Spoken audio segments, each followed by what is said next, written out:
পৃথিবীর সবথেকে লাক্সারিয়াস শহরের একটা শহর হচ্ছে দুবাই, যেখানে সবথেকে ভালো ভালো টেকনোলজি ব্যবহার করা হয়েছে। একদিন বৃষ্টির কারণে পুরো দুবাইয়ের সিস্টেমটা দাঁড়িয়ে গেছে, পুরো দুবাই শহরটা এখন অচল হয়ে গেছে। এই দুবাইয়ের লোকেরা আল্লাহ পাকের সীমানা যে কত ভাবে অতিক্রম করেছে, কত ভাবে তারা পাপ করেছে। যেমন গত কয়েক মাস আগে এই দুবাইয়ের মাটিতে মন্দির উদ্বোধন করা হয়েছে, যেখানে আল্লাহ পাক তার রাসূলকে এই পৃথিবীতে পাঠিয়েছেন পৃথিবী থেকে মূর্তি সরিয়ে দেওয়ার জন্য। সেখানে দেশে তারা মন্দির উদ্বোধন করেছে, তারা প্রকৃতির উপরে খুব বড় বড় জুলুম করেছে। দেখেন বর্তমান সময়ে কোন দেশের আসমানে এখন মেঘ দরকার, কোন দেশে এখন বাতাস দরকার, কোন দেশে ঘূর্ণিঝড় দরকার, এটা তো আল্লাহ পাক সব থেকে ভালো জানে। এই প্রাকৃতিক বিষয়গুলো তো আল্লাহ প্রদত্ত, কিন্তু তারা ওই জায়গাতেও হাত দিয়েছে। তাদের যখন বৃষ্টির দরকার হয় তখন তারা আকাশে ক্লাউড সিডিং করে তারা বৃষ্টি নামায়। যারা প্রকৃতির উপরে এত পরিমাণে জুলুম করে তাদের উপরে আল্লাহ পাক আযাব দিবে না তো কাদের উপর আযাব দিবে বলেন? দেখেন কোরআন এবং হাদিসের দৃষ্টিকোণ থেকে যদি আপনারা খেয়াল করেন তাহলে আল্লাহ পাকের বড়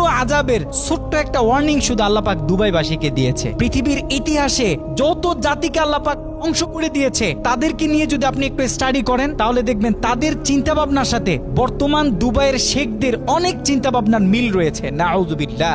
যেমন হযরত নূহ আলাইহিস সালাতু ওয়াস সালাম তিনি তার কওমকে বলেছিলেন, দেখো এই নৌকাটা আমার রব আমাকে বানাতে বলেছে, কয়েকদিন পরে অনেক বন্যা হবে, অনেক মানুষ মারা যাবে, তোমরা যদি আমাকে অনুসরণ করো তাহলে তোমরা আমার এই নৌকায় উঠবে। তার উম্মতের ভিতরে তার ছেলে সহ আরো অনেকে অনেক অহংকার করে বলেছিল যে নূহ তোমার রবকে তুমি বলে দাও আমাদের কাছে আকাশ ছোঁয়া বড় বড় পাহাড় আছে, বড় বড় গাছ আছে, তোমার রব যখন বন্যা ছেড়ে দিবে তখন আমরা ওগুলোর চূড়ায় উঠে বসে থাকবো, আমাদেরকে তোমার রবের বন্যা ধরতে পারবে না। নাউযুবিল্লাহ। তাদের এই অহংকারের কারণে আল্লাহ পাক তাদেরকে এমন ভাবে ধ্বংস করে দিয়েছিলেন যে বন্যার পরে তাদের কোনো চিহ্ন আর খুঁজেই পাওয়া যায় না। ঠিক তেমন ভাবে বর্তমান দুবাইয়ের অনেক শেখদের চিন্তা ভাবনা হচ্ছে এমন যে আমাদের কাছে অনেক বড় বড় ভবন আছে, আমাদের কাছে বুর্জ খলিফা আছে, পৃথিবীর অনেক ভালো ভালো টেকনোলজি আমাদের শহরে আছে, যত বড় বন্যা হোক যত বড় ঘূর্ণিঝড় হোক আমাদের কিছুই করতে পারবে না। এ কারণে হয়তো বা আল্লাহ পাক তাদেরকে ছোট্ট একটা ধাক্কা দিলেন যে দেখো পৃথিবীর সব থেকে লাক্সারিয়াস শহরের একটা শহর হচ্ছে দুবাই, যেখানে সব থেকে ভালো ভালো টেকনোলজি ব্যবহার করা হয়েছে। আমি শুধুমাত্র একদিন বৃষ্টি দিয়েছি, একদিন বৃষ্টির কারণে পুরো দুবাইয়ের সিস্টেমটা দাঁড়িয়ে গেছে, পুরো দুবাই শহরটা এখন অচল হয়ে গেছে। আল্লাহ পাক হয়তোবা তাদেরকে এটা বুঝাইতে চেয়েছে যদি তোমাদের উপর আমি টানা 1 মাস বৃষ্টি দেই তাহলে বর্তমান পৃথিবীর মানচিত্র থেকে দুবাই শহরটা মুছে যেতে বেশি দিন সময় লাগবে না। আল্লাহ পাক পবিত্র কোরআনুল কারিমে খুব স্পষ্ট বলে দিয়েছেন, ইন্নাল্লাহা লা ইউহিব্বুল মুতাদিন, নিশ্চয়ই আমি সীমা লঙ্ঘনকারীদেরকে পছন্দ করি না। এই দুবাইয়ের লোকেরা আল্লাহ পাকের সীমানা যে কত ভাবে অতিক্রম করেছে, কত ভাবে তারা পাপ করেছে এটা আপনি গুনেও শেষ করতে পারবেন না। নাউযুবিল্লাহ।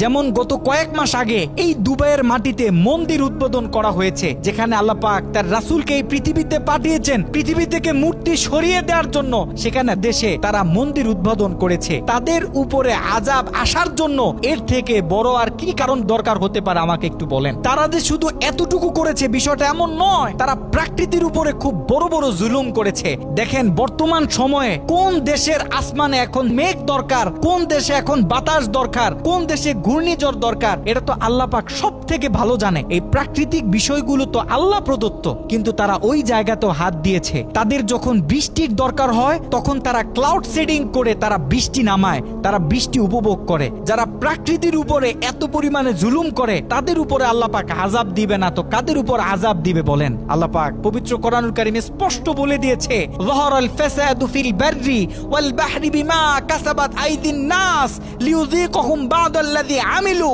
লাআল্লাহুম ইয়ারজিউন। এই পৃথিবীতে জমিনের উপরে আসমানের নিচে যা কিছু হয় সবকিছু মানুষের দুই হাতের কামাই। আল্লাহ পাক দুবাইবাসীকে এতটুকু বুঝালেন যে তোমাদেরকে শুধু একটা ধাক্কা দিয়ে আমি বুঝিয়ে দিলাম যে তোমাদের হাতে কিছুই না, তোমরা এতদিন যে পাপ করেছো এর জন্য আমি তোমাদেরকে ছোট্ট একটা আযাব দিলাম। তোমরা যদি এতে সংশোধন না হও তাহলে পৃথিবীর মানচিত্র থেকে তোমাদেরকে মুছে ফেলতে আমি আল্লাহ তাআলার বেশি সময় লাগবে না। পৃথিবীর সব থেকে লাক্সারিয়াস শহরের একটা শহর হচ্ছে দুবাই, যেখানে সব থেকে ভালো ভালো টেকনোলজি ব্যবহার করা হয়েছে। একদিন বৃষ্টির কারণে পুরো দুবাইয়ের সিস্টেমটা দাঁড়িয়ে গেছে, পুরো দুবাই শহরটা এখন অচল হয়ে গেছে। এই দুবাইয়ের লোকেরা আল্লাহ পাকের সীমানা যে কত ভাবে অতিক্রম করেছে, কত ভাবে তারা পাপ করেছে